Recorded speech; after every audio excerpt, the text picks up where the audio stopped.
welcome to day 2 of our 7-day social media bootcamp.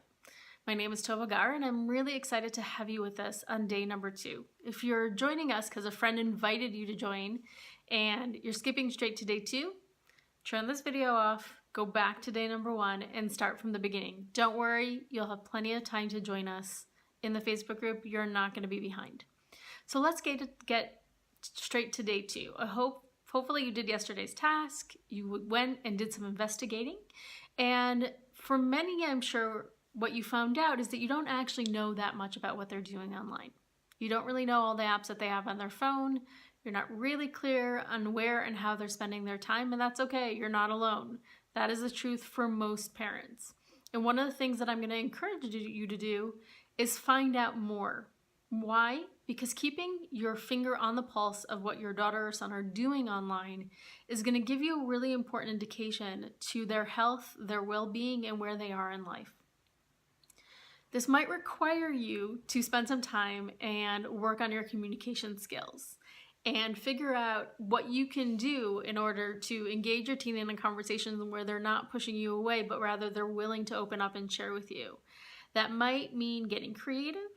It means doing a lot less demanding, instead inviting. It means asking permission instead of commanding. It means offering instead of telling. And I want you to notice to the nuance here in the words, because they are very different ways of approaching and communicating. Open and supportive communication with your teen will go a very long way to how much they share with you what is going on in their life, what they're struggling with, where they need help and support, and what is really going on. The reason that this is so important and that I want you to know what's going on and that I want you to have an open and supportive, communicative relationship with your teen is because what's going on online is always going to be a mirror to what's going on in real life. So where your teen is struggling in real life, they're going to find a solution online. Okay, if they feel lonely in real life, they're going to look for friendship and companionship in real life. If they're feeling powerless offline, they are more likely to actually be a bully online and try to assert power over other people. Okay, there is a direct correlation and relationship between the two of them. So let's expand on that a little bit more and understand what I'm talking about. So first of all, I want to say that there are parents of all ages of kids on this bootcamp with us. We have those who have really young kids and are just trying to be prepared, and those who are deep into the teen years and everything in between. So I want you to pay attention as I speak over the next 6 days that we have left together and find the things that are relevant to you and listen to the nuances, take what is relevant. Okay? Don't start a conversation and be like, oh, I don't have to worry about that because my kid is 6 and they don't have to worry about porn. Trust me, they actually do. So don't skip things because it's not the right age. Just find what is relevant and keep an open mind to what it is that you're hearing. So back to today's topic. Every teen is trying to figure out who they are and where they fit into this world. That's actually their job as their teens. That's why they push away from you. That is why when you set rules, they are going to break them because they're testing to see what they believe is true and what isn't. Do they actually believe the things that you've taught them, the values that they've grown up in your house? How do they feel about them? Are they actually true or not? That's why your teen is catching you on every point in your life where you are not in complete alignment. They're going to call you out on it, okay? Because they're noticing what's going on. They're noticing whether you are living up yourself to the values that you are teaching them. And why? Because they're figuring out, again, do I believe in this or not? Is this true for me? Right? Until now, I just followed my parents. I did whatever they told me. Is this really true for me in real life? This point in life, they're constantly comparing themselves to their friends. Again, because they're trying to figure out who they are. They're testing. They're trying new experiences. They're trying on new personalities and new perspectives. And one of the things that is hardest for parents is they're asserting their independence. At the same time, and we're not going to have time to get into this during this boot camp, but know that actually the rules that you put and surround them with give them a sense of safety at a time when they will fight against them the most. So just know that in your heart. It's just the process they're going through as teens. So as part of this process, as I'm sure you already know if you have teens, there's a lot of stress, there's a lot of conflict, And you'll find that your daughter or your son, they want to be treated like adults. They see themselves as adults, and at the same time, they will behave really stupidly sometimes. And you'll find that they are fighting against you, they are struggling and, resisting everything that you say. And then 5 minutes later, all they want to do is cuddle, especially girls, and be held and feel understood.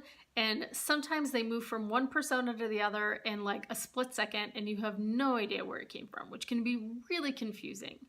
And know that that's just part of the natural process of them growing up and figuring out who they are and where they fit in.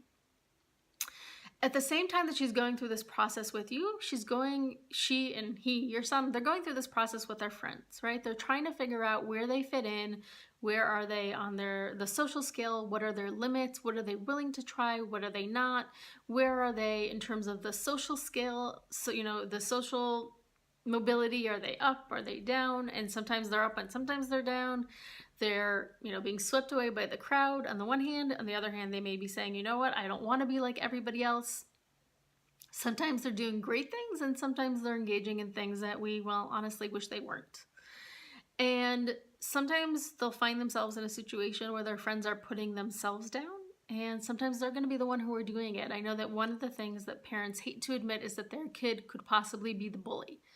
But that happens more often than you would expect, especially in the world of social media where you can do so anonymously.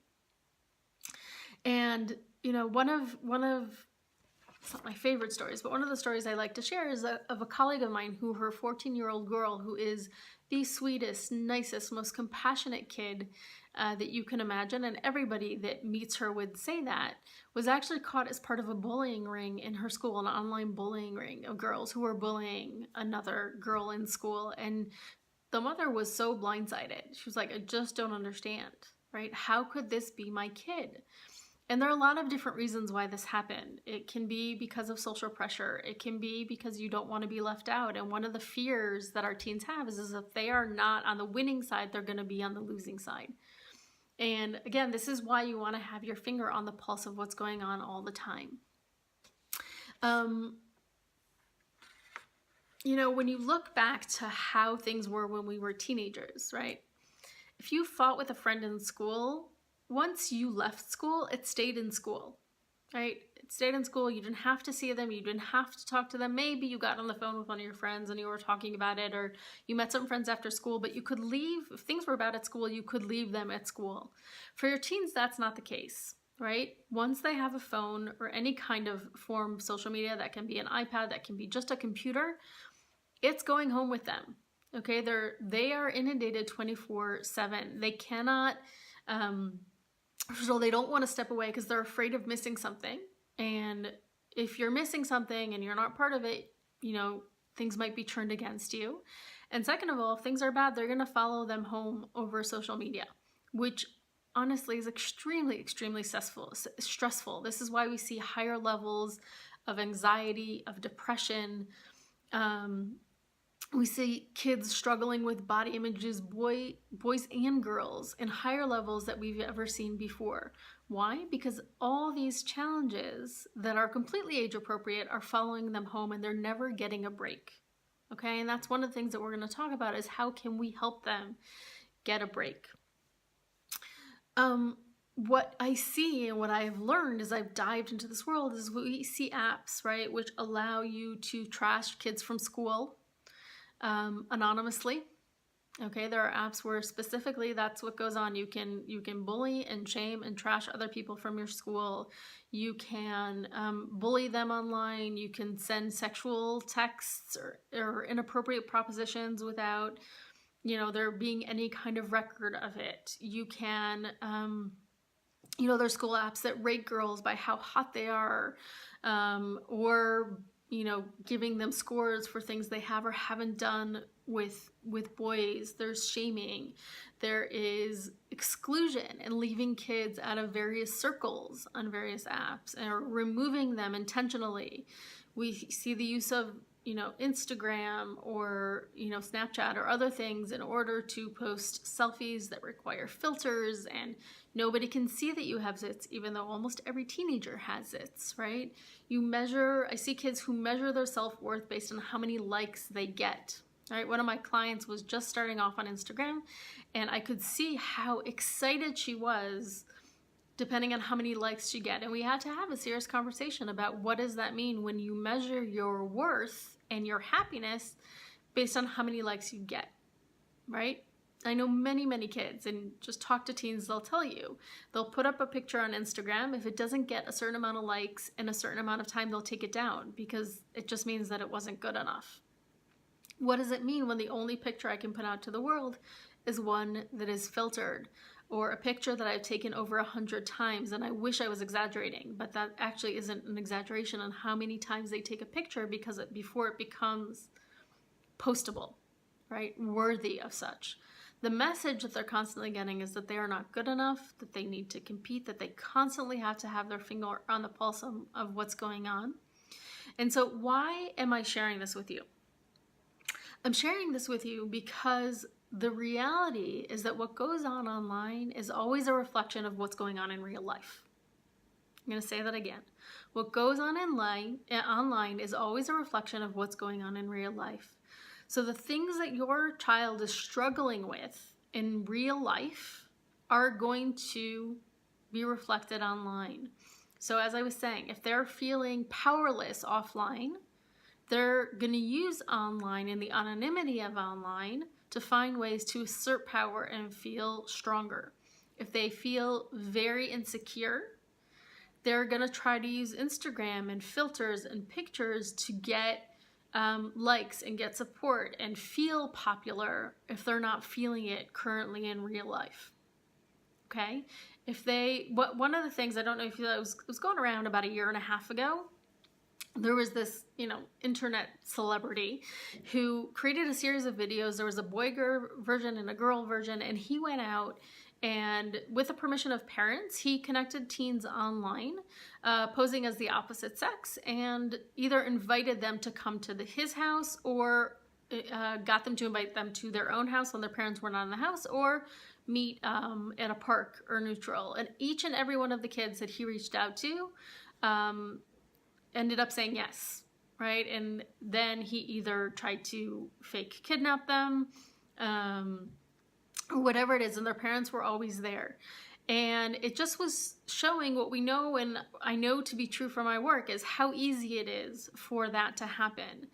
And the reason I'm bringing up the story is not because what we already know is that it's easy for this to happen, or because what he was trying to do is actually scare parents. But because of this one sentence that happened with one of the girls, when he comes to the house, right? The daughter's home alone. He comes to the house. The father is there. She opens the door and the father starts screaming at her. And he is screaming and he's really upset with her. By the way, not something that I recommend. It's not helpful. But what does the girl say under her breath really quietly? And it's really easy to miss if you're not paying attention. She says, "But I was really lonely," right? That was the point. Why did she invite this, who she thought was a boy, but was really an adult, over? Because she was lonely. She was lonely. And she wanted company. And here there was this cute looking boy who was paying attention and telling her how much he wanted to spend time with her. And that is exactly my point, is that things don't happen for no reason. They happen because there's something going on with your kid. And so what I want you to do today's task, is I want you to take a look at your kid's life from what you know, from what you've observed. And maybe it's going to take a minute to figure that out. And I want you to ask yourself, where is my kid struggling right now? Where are they having a hard time? Where could they use more support? And what can I do to help them? What is one area of their life? I don't want to solve all their problems today. That's not going to happen. I want you to find one area where you can identify them as struggling and find one thing that you can do as a parent to support them. And I want you to come to the Facebook group and I want you to share that. I want you to remember, and this is a message for today and for every other day, is that what your kid is going through is not your failure. Their challenges in life, their struggle as a teen, is not a reflection on you. It doesn't make you a bad parent. It makes you a caring parent because you can see where they're at is their own journey, not yours. So I hope that this was helpful. I look forward to hearing your comments and your thoughts in the Facebook group, and I look forward to seeing you tomorrow on day 3 of our 7-day social media bootcamp. Have a wonderful day. Bye-bye.